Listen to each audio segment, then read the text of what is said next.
ባይሆን እኛ መብቃት ካልሆነልን ወደ በቁት መላክ ጥሩ ነው።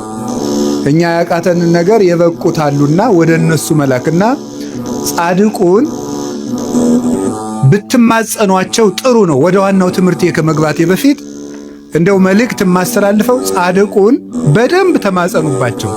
እግዚአብሔር ለኢትዮጵያ ጸጋ ሰጥቶን አይናችን ያልተከፈተ ግን አቡነ ተክለ ሃይማኖት ላይ ነው።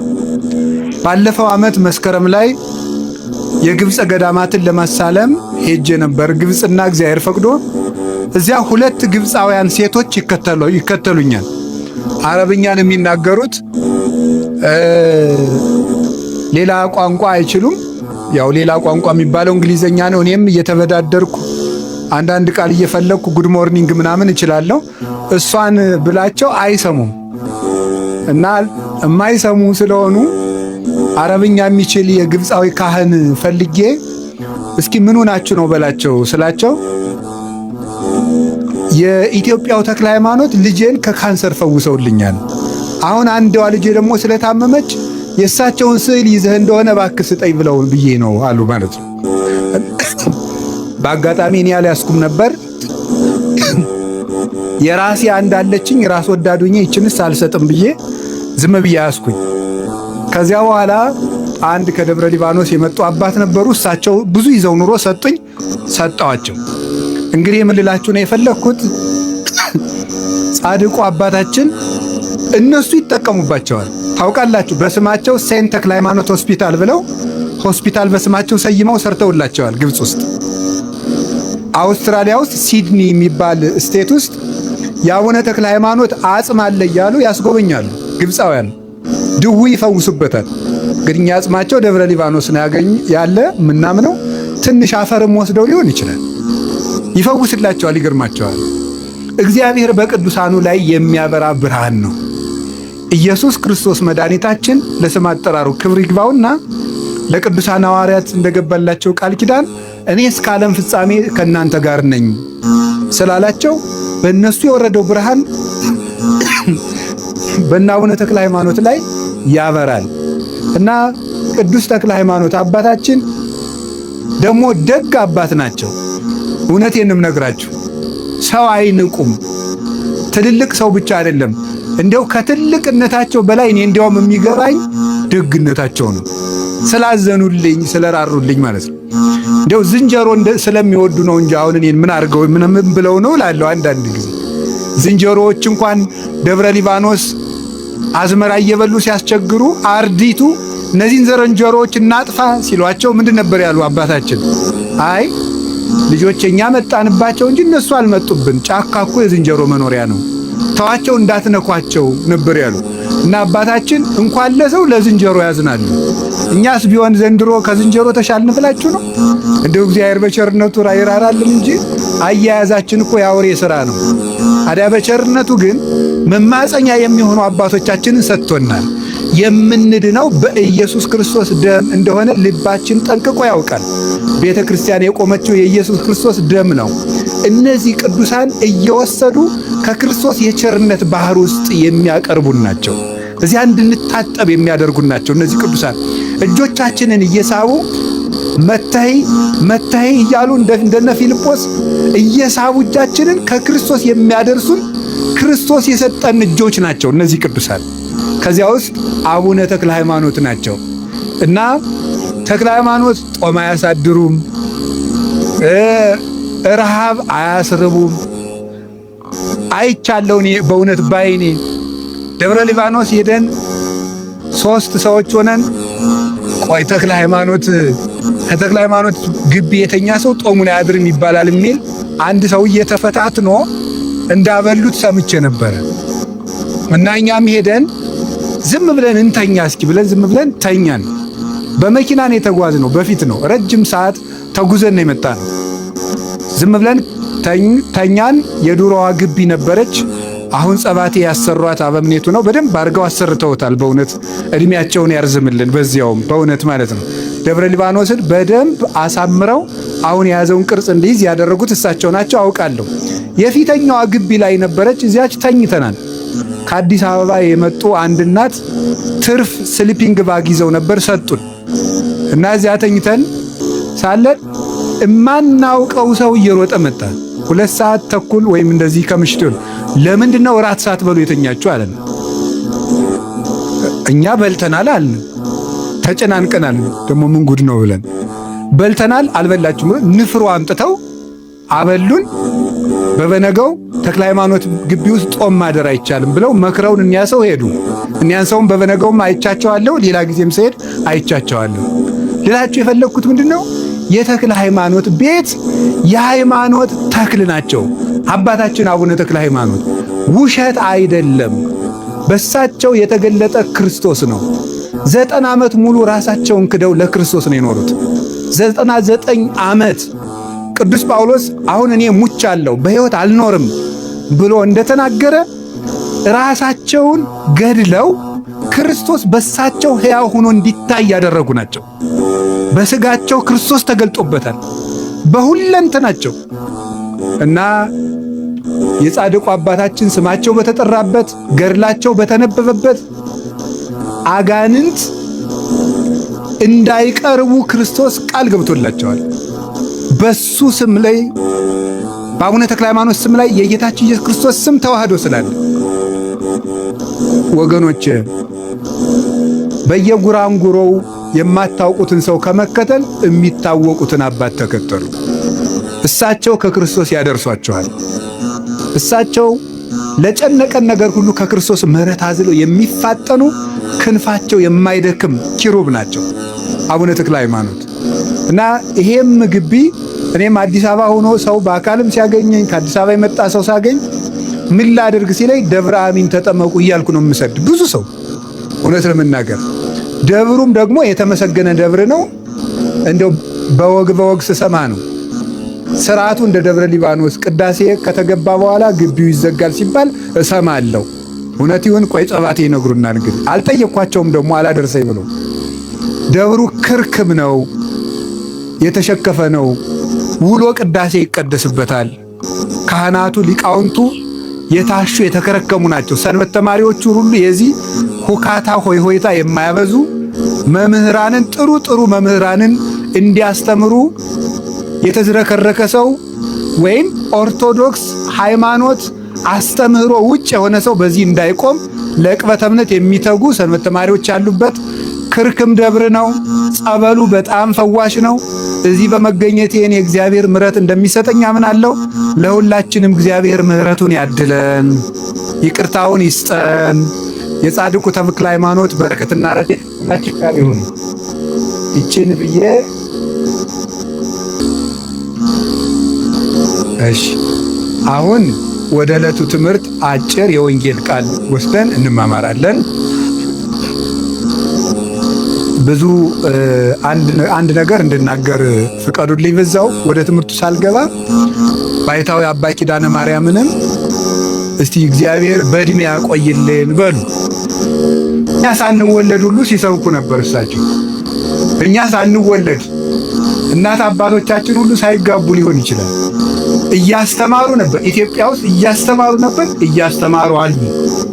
ይህ እግዚአብሔር ቸርነት እና በቤተ ክርስቲያን ውስጥ ደግሞ ይገርማቸዋል። እንኳን ያገለገለ ሰው ያገለገለ ዕቃ ክብር ይሰጠዋል።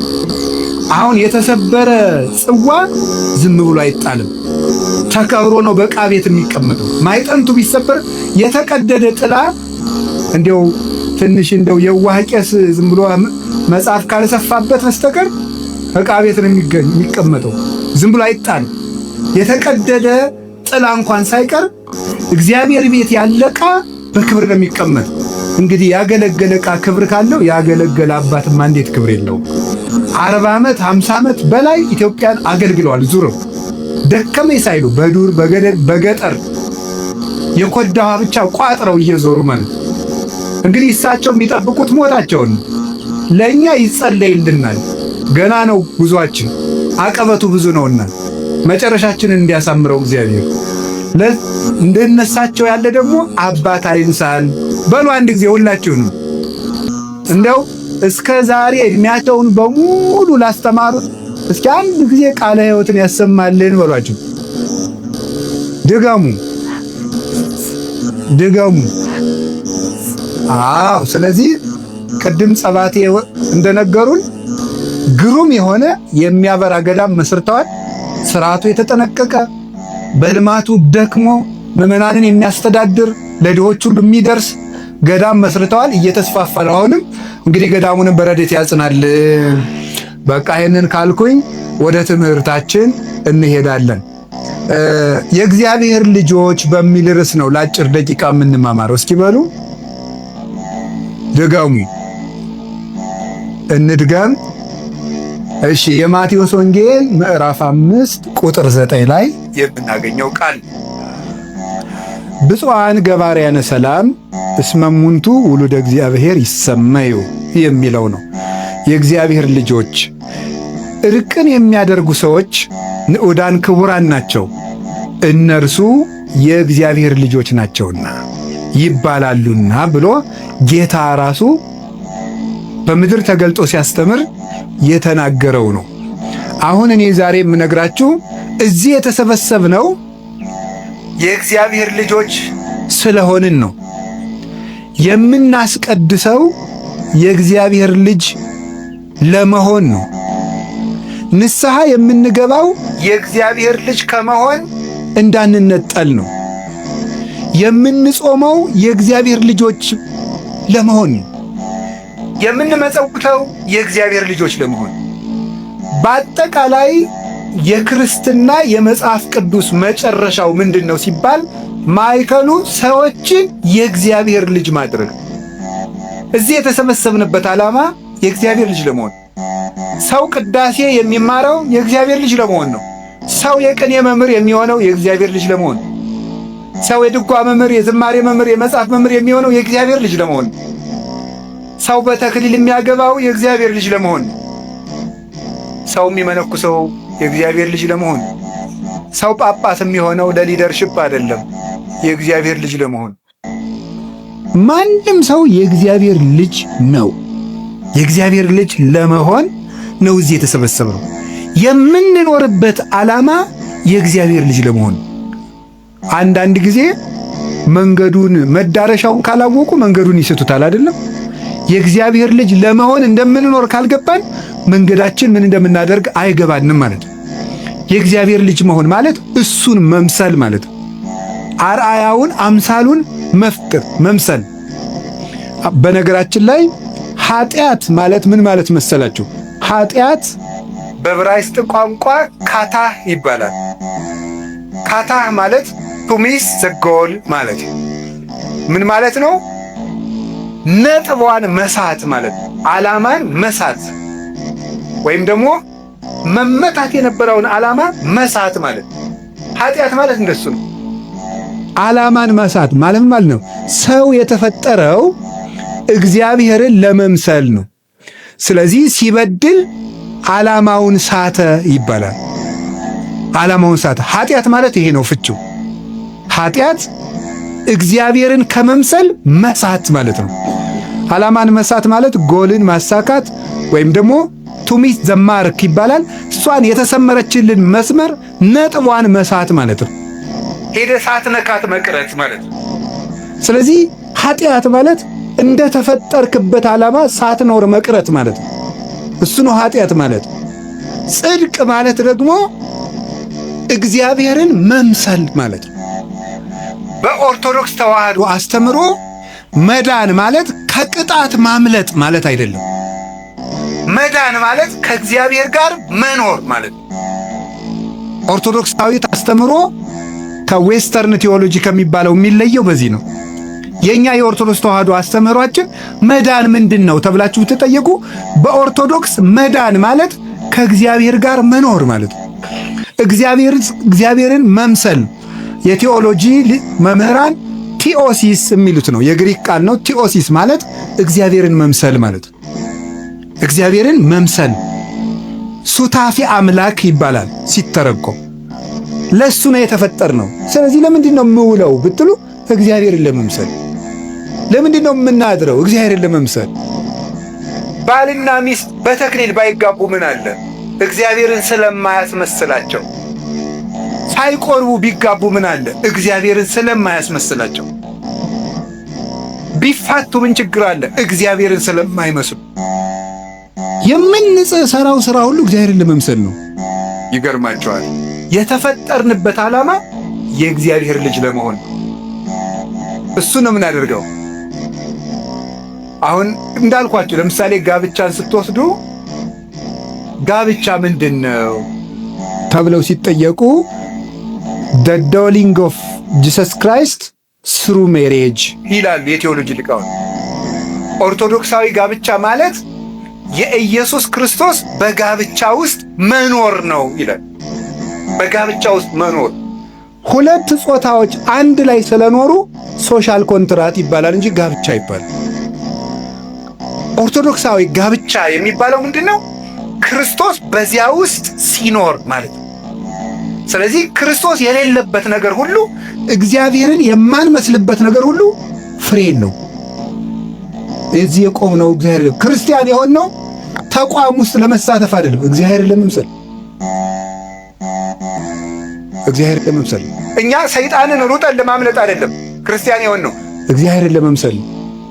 አንድ ክርስቲያን ሰይጣንን ለማጥቃት ዓላማ አድርጎ ሲኖርና እግዚአብሔርን ለመምሰል ዓላማ አድርጎ ሲኖር የተለያዩ ነገሮች ናቸው። ሰው እግዚአብሔርን ለመምሰል በሚያደርገው ሩጫ ሰይጣን ሲቃወመው ሰይጣንን ተቃውሞ ያጠፋል እንጂ ሰይጣንን ለመቃወም የሚባል ክርስትና የለም። አሁን አንዳንድ ጊዜ ያለ አንዳንድ ሰው ለምሳሌ እኔ ብዙ ጊዜ እናገራለሁ፣ እየጸለየ እያለ ለምሳሌ እባብ ቢመጣበት ግድግዳው ላይ እባብ ብቅ ሲል ጸሎቱን ይጸልይና አሁን ስመ ይፈራና ዘወር ብሎ አሁን ስመ ትቀደስ ስምክ አለ ይሆን እንዴ ነው እንደ ትምጻ መንግስትከ ሄደ እንዴ ደሞ ውዳሴ ማርያም ጨርሶ እስካሁን አላቃጠልኩትም እንዴ እያለ እየዞረ ያያል። ዓላማው እባቡን ለማሸሽ ከሆነ ጸሎቱ እባቡ ፍንክች አይሄድም። ዓላማው የጸሎቱ ዓላማ ክርስቶስን ፍለጋ ከሆነ ግን እባቡ ሰከንድ አይቆይም። ስለዚህ አያችሁ፣ የጉዳያችን የትኩረት አቅጣጫ መለወጥ አለበት። ሰው ክርስቶስን ብሎ ይጸልያል እንጂ ሰይጣንን ለማጥቃት አይደለም የምንጸልየው። የፖዚቲቭ አፕሮች እና ኔጌቲቭ አፕሮች የሚባል ነው አሉ የእናንተ ዘመዶች የሚሉት። ስለዚህ ዲያብሎስን ለማሸነፍ ሳይሆን የምንጸልየው ክርስቶስን ለማግኘት። ክርስቶስን ለማግኘት በምናደርገው ሩጫ ዲያብሎስን እናሸንፈዋል። የእሱን ክፋትም ጠንቅቀን ማወቅ አለብን እንዳያሰናክለን። እና ዘመዶቼ በምድር ላይ ልናጣው የማይገባ ሀብት የእግዚአብሔር ልጅ የመሆናችን ስልጣን። ቅዳሴ ስንቀድስ ካህኑ ጸጋሁ ለእግዚአብሔር ያሃሉ ምስለ ኩልክሙ፣ የእግዚአብሔር ጸጋ ከእናንተ ጋር ይሁን ማለት ሊቃውንት አባቶቻችን እንደሚተረጉሙት ሀብተ ወልድና ስመ ክርስትና ገቢረ ተአምራት ወመንክራት መንግሥተ ሰማያት ይደረግላችሁ፣ የክርስቶስ ልጅነት ከእናንተ አይነጠቅባችሁ እያለ ነው ቄሱ የሚመርቀው። ጸጋሁ ለእግዚአብሔር ማለት ክርስቶስ በነፃ የሰጣችሁ ልጅነታችሁ አትወሰድባችሁ። ቅዱስ ጳውሎስ በሮሜ መልእክቱ በጸጋው ድነናል የሚለው በሥራችን አይደለም፣ በጸጋው ድነናል የሚልበት ምክንያት ለምን ይመስላችኋል? የእግዚአብሔር ልጅ ለመሆን እኛ ያበረከትነው አስተዋጽኦ የለም፣ በቸርነቱ ነው የሰጠን ማለት ነው እንጂ ሥራ አያስፈልግም ማለት አይደለም። ልጆቹ ያደረገን በቸርነቱ ነው፣ በምህረቱ ነው። ባሪያ እንኳን መሆን አይገባንም ነበር። በቸርነቱ ልጆቹ አይገርባችሁም? ቅዱስ አትናቴዎስ ይናገራል በእንተ ቀዳማዊ ቃል የሚል መጽሐፉ ላይ ሲናገር ሰዎች እግዚአብሔር እንዲሆኑ የእግዚአብሔር ልጅ ሰው ሆነ ይላል። ሰው እግዚአብሔር ይሆናል እግዚአብሔር እንዲመስሉ ማለት ነው። አንተን ዳግመኛ ለመውለድ የእግዚአብሔር ልጅ ካንተ ተወለደ ይላል። ያንን ያደረገልን በጸጋው ነው፣ በምህረቱ ነው፣ በስጦታው ነው። ጥምቀቱን የሰጠን በስጦታው፣ ሥጋው ደሙን የሰጠን በስጦታው፣ ክህነቱን የሰጠን በልግስናው፣ ቤተ ክርስቲያንን የሰጠን በልግስናው፣ የምንድንበትን የምንጠቀምበትን ስም ይዞ የመጣልን በጸጋው ነው። ያ ፍሬ እንዲያፈራ መሮጥ ግን ከሰው ልጅ ይጠበቃል። ይሄ ሲነርጂ ይባላል። የሰው ከፈቃደ እግዚአብሔር ጋር መስማማት ማለት ነው። ድህነታችን በዚህ ነው።